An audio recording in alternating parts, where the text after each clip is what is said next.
Genesis 3장. Now the serpent was more crafty than any of the wild animals the Lord God had made. He said to the woman, "Did God really say, 'You must not eat from any tree in the garden'?" The woman said to the serpent, "We may eat fruit from the trees in the garden, but God did say, 'You must not eat fruit from the tree that is in the middle of the garden, and you must not touch it, or you will die.' You will not surely die," the serpent said to the woman, "for God knows that when you eat of it, your eyes will be opened, and you will be like God, knowing good and evil." When the woman saw that the fruit of the tree was good for food, and pleasing to the eye, and also desirable for gaining wisdom, she took some and ate it. She also gave some to her husband,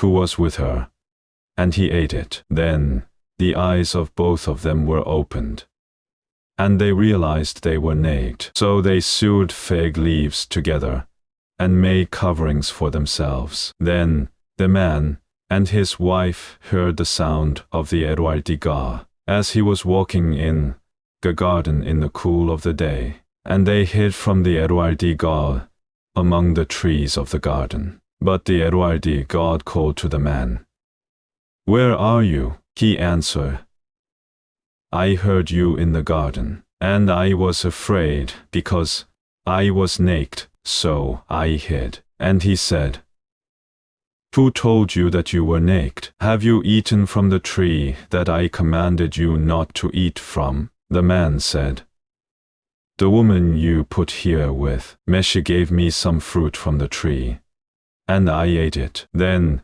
the Lord God said to the woman, "What is this you have done?"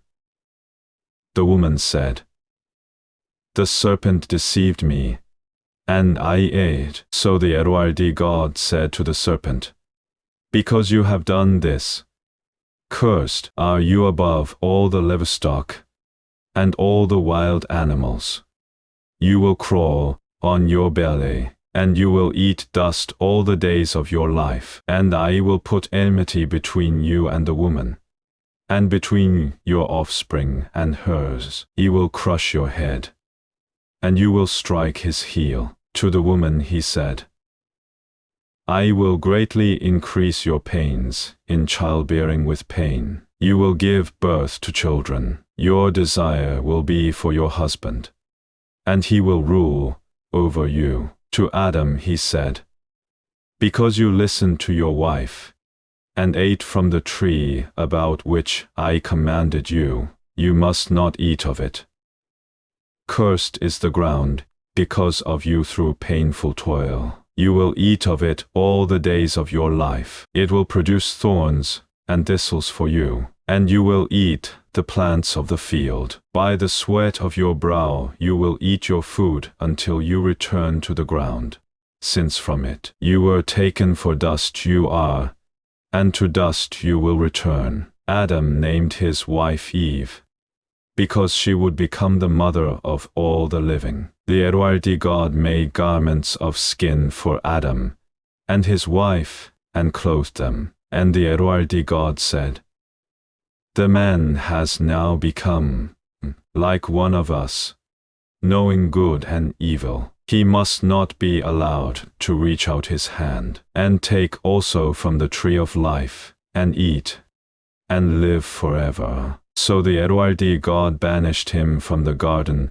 of Eden to work the ground from which he had been taken. After he drove the man out, he placed on the east side of the garden of Eden cherubim and a flaming sword, flashing back and forth to guard the way to the tree of life.